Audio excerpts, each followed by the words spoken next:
Hello students, तो आज हम क्लास 9th मैथ में चैप्टर 2 पॉलिनोमियल स्टार्ट करेंगे।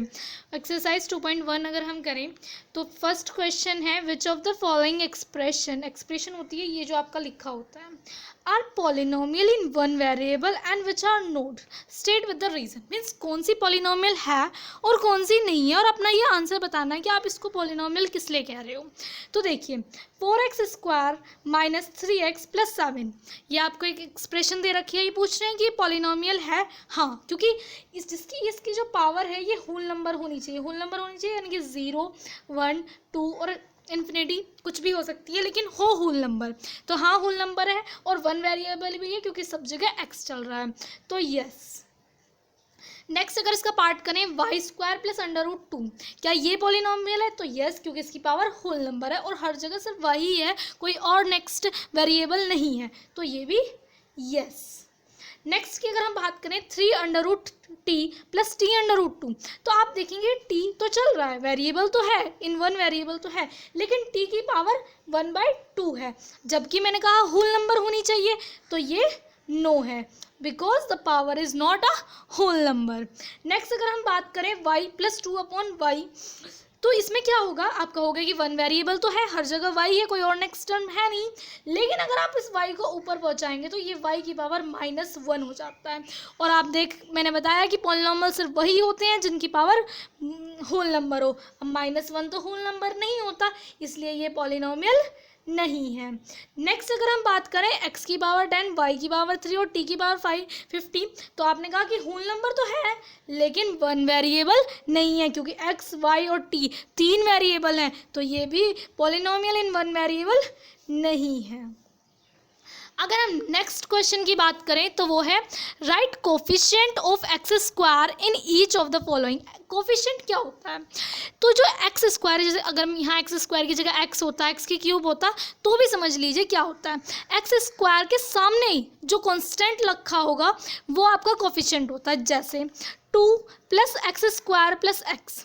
अब देखो इस x² के सामने कुछ नहीं होता, यानी कि हम 1 मान लेते हैं, तो इसका जो कोफिशिएंट हो गया वो 1 हो गया, क्योंकि ये x² के सामने लिख रहा है, कांस्टेंट है x² का, तो इसका कोफिशिएंट हो गया 1। नेक्स्ट है 2 माइनस x² प्लस x की क्यूब। अब x² के सामने कुछ नहीं है तो 1, लेकिन माइनस साइन भी है, इसलिए इसका होगा -1। नेक्स्ट अगर x² की बात करें तो x का से तो हमारा कोई मतलब है ही नहीं, तो हमें x² की बात करनी है, तो x² के सामने क्या टर्म लिखी है, π/2, तो इसका कोफिशिएंट हो गया π/2। नेक्स्ट है √2x। अब हमें कोफिशिएंट x² का देखना था, लेकिन यहाँ तो x² है नहीं, तो इसका कोफिशिएंट हो जाएगा 0, है ही नहीं कुछ। नेक्स्ट अगर हम क्वेश्चन की बात करें तो उसमें सिर्फ अपनी तरफ से एग्जाम्पल देना है। Let's see, give one example each of the binomial degree, इतने बाइनोमियल डिग्री इतनी होनी चाहिए, ऑफ मोनोनोमियल डिग्री 100। बाइनोमियल का मतलब होता है 2 और मोनोनोमियल का मतलब होता है 1। तो वैसे तो हम इसमें अपनी मर्जी से कुछ भी लिख सकते हैं, लेकिन मैं एनसीईआरटी वाला लिख रही हूँ क्योंकि बच्चों एनसीईआरटी को ज़्यादा प्रेफर करते हैं। तो एनसीईआरटी की आंसर शीट में लिख रहा है 3x की पावर 35 -4 एंड, और मोनोनोमियल के लिए लिख रहा है √2y की पावर 100। वैसे आप कोफिशिएंट चेंज करके कुछ भी लिख सकते हैं, वो आपकी मर्जी है, क्योंकि उन्होंने एग्जाम्पल पूछा है। नेक्स्ट अगर क्वेश्चन नंबर 4 की बात करें हम, तो right the degree of each of the following polynomial. इस बार आपको डिग्री लिखनी है। डिग्री क्या होती है? उस पॉलिनोमियल की हाईएस्ट पावर होती है। अब देखिए इसमें x की पावर क्यूब है, x की पावर स्क्वायर और x की पावर 1 है, तो हाईएस्ट क्या हुआ 3, तो इसकी डिग्री है 3। अब ये देखिए 4 - y² कुछ और है ही नहीं, और डिग्री भी क्या है स्क्वायर, तो यानी कि इसकी डिग्री 2 है।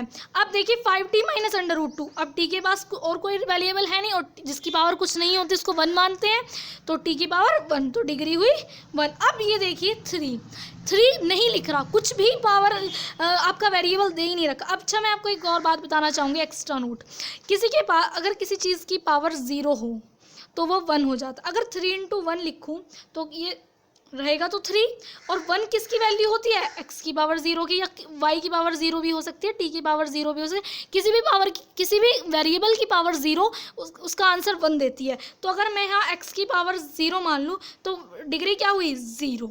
इस हिसाब से इसकी डिग्री 0 आई। नेक्स्ट अगर हम क्वेश्चन की बात करें वो है classify the following as linear, quadratic and cubic polynomial. Linear का मतलब वेरिएबल जो है वो उसकी पावर 1 होनी चाहिए, क्वाड्रेटिक यानी कि 2 होनी चाहिए, और क्यूबिक यानी कि 3 होनी चाहिए। अब देखिए इसकी हाईएस्ट पावर क्या है, स्क्वायर 2, तो यानी कि एक क्वाड्रेटिक पॉलिनोमियल है। नेक्स्ट x माइनस एक्स की क्यूब, अब ये देखिए क्यूब आ गया यानी कि क्यूबिक पॉलिनोमियल है। आप देख रहे हैं y प्लस वाई का स्क्वायर प्लस 4, अब हाईएस्ट पावर क्या है, 2, यानी कि ये क्वाड्रेटिक पॉलिनोमियल है। नेक्स्ट आप देख रहे हैं 1 प्लस एक्स, अब पावर कुछ नहीं दे रखी 1, यानी कि ये लीनियर है। अब इसमें भी कुछ नहीं दे रखा यानी कि 1, यानी कि ये भी लीनियर पॉलिनोमियल है। अब आर का क्या दे रखा है, स्क्वायर, तो यानी कि ये क्वाड्रेटिक है। आप देख रहे हैं 7x की क्यूब, क्यूब लिख रहा है यानी कि ये क्यूबिक पॉलिनोमियल है। अब आई होप आपको ये एक्सरसाइज समझ में आई होगी। अगर आपको ये समझ में आई है तो प्लीज़ मेरे चैनल को सब्सक्राइब करें एंड वीडियो को लाइक करें। Thank you.